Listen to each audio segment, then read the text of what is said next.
Yesterday, Madfinger Games released the roadmap for Grayzone Warfare for the potential 3 to 4 next years down the line. With this roadmap also came a small tech demo showcasing the Night Ops update that is expected to launch in fall of 2024.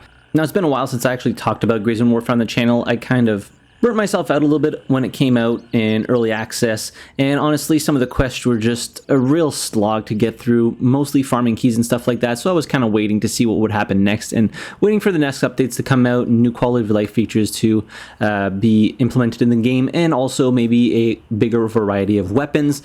But now with the roadmap being released and everything, I wanted to talk a little bit about it, my thoughts about the roadmap and Grayzone Warfare as a whole. So the update for which we have the most information is obviously the upcoming one, update 0.2, which is the Night Ops update. So this has been teased for a while now, and what you're seeing in the background is footage from their tech demo. So this update will actually have a day-night cycle within the game, which is just phenomenal. I think Grayzone Warfare as a game just has awesome immersion and environments that having a day-night cycle will just bring that to the next level. So obviously with the night and daytime cycle come night vision mechanics, as well as equipment that you'll be able to put on your weapons like flashlights, lasers. And so far from what we can see in the tech demo, it looks really cool having that day-night cycle. I can't wait to experience it and actually get some nighttime raids for lack of a better term. And that's also going to come with new environmental points. So I would imagine these are new POIs. So the map is quite vast so far, but a lot of this is mostly just wooded areas or jungle type areas with not a whole lot around them. So you have like the bigger POIs and then a lot of just bare space in between them. So hopefully this is going to start fleshing out that map a little bit more. And they also are going to revamp a lot of the tasks, daytime tasks and quality of life improvements. So with the mention of daytime missions, I would imagine there's also going to be nighttime specific missions, and hopefully the revamp of a lot of the daytime tasks just make it so maybe key drops aren't so rare, so you're not artificially bottlenecked in the progression of tasks, because I think that's what a lot of people were experiencing, and maybe that's what pushed a lot of people to play other games while they figure out how to properly balance progression and tasks and how fast people can get through those.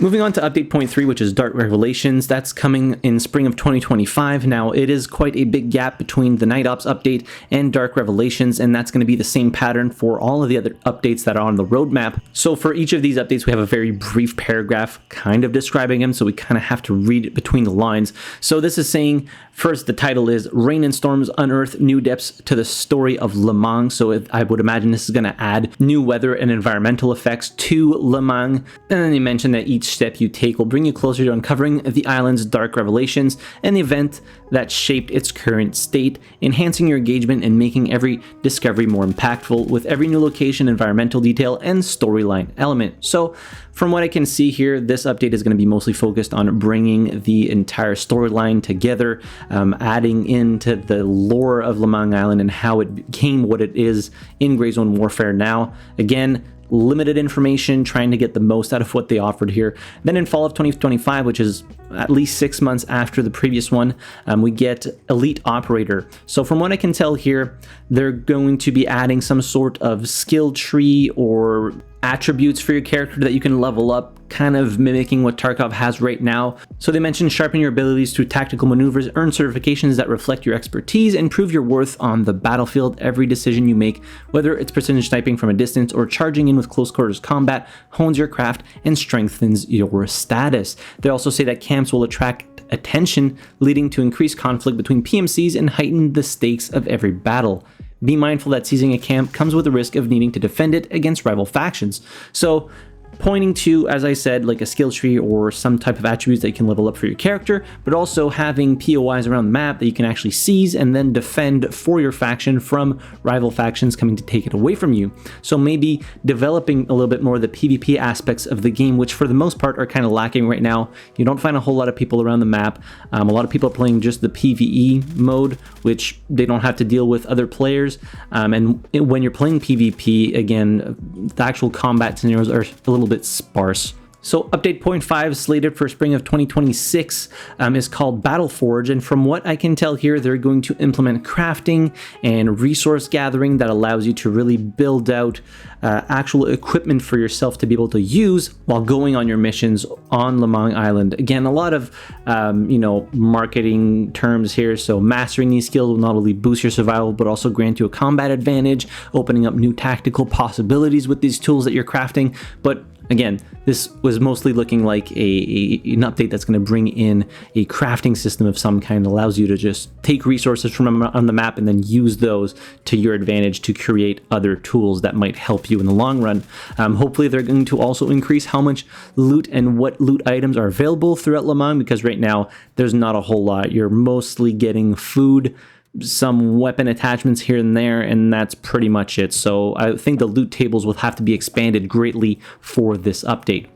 Moving along to update 0.6, which is called Shadow Strike, and that's supposed to come out in fall of 2026. So from what I can read in this one, it's all about stealth and precision becoming crucial as you navigate missions that demand a delicate touch or face high stakes challenges.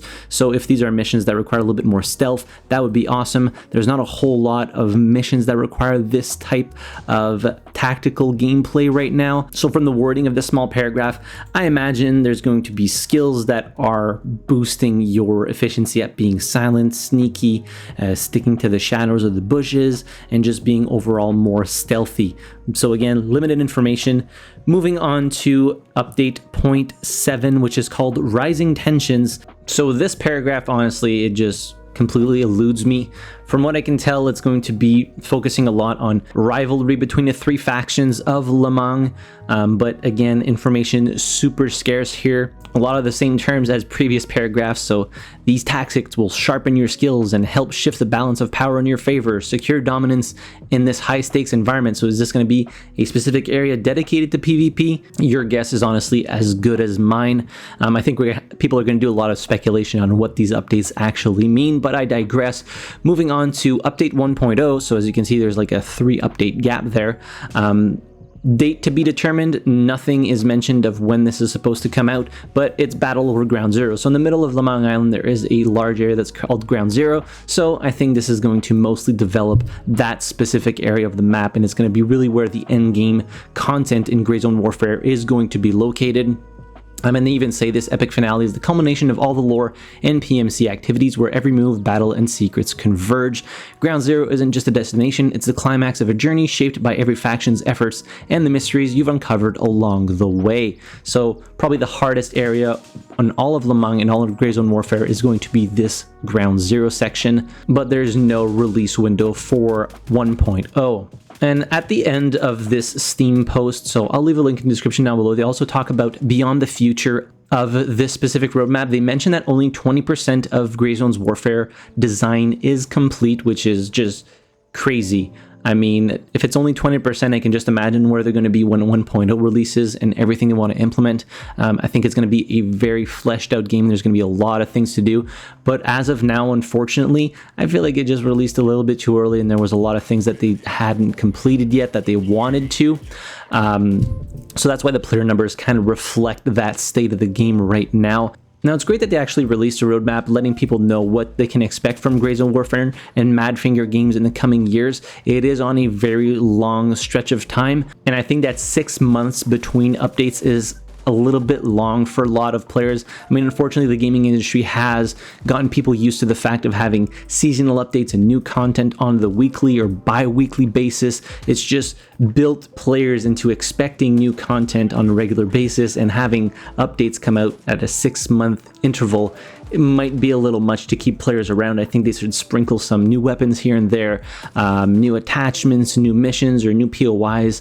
Just every now and then release a little something to keep people engaged in coming back to Grayzone Warfare.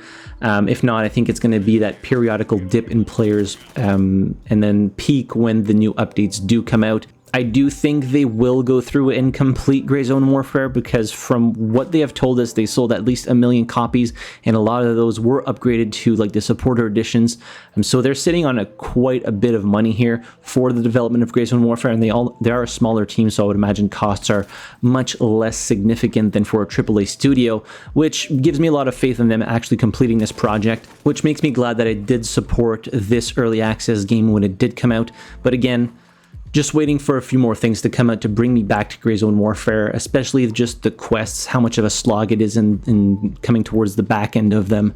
Yeah, so looking forward to the future. Let me know your thoughts in the comment section down below. What do you think of this roadmap? Is it enough to bring you back to Grayzone Warfare? Are you still playing the game as of now?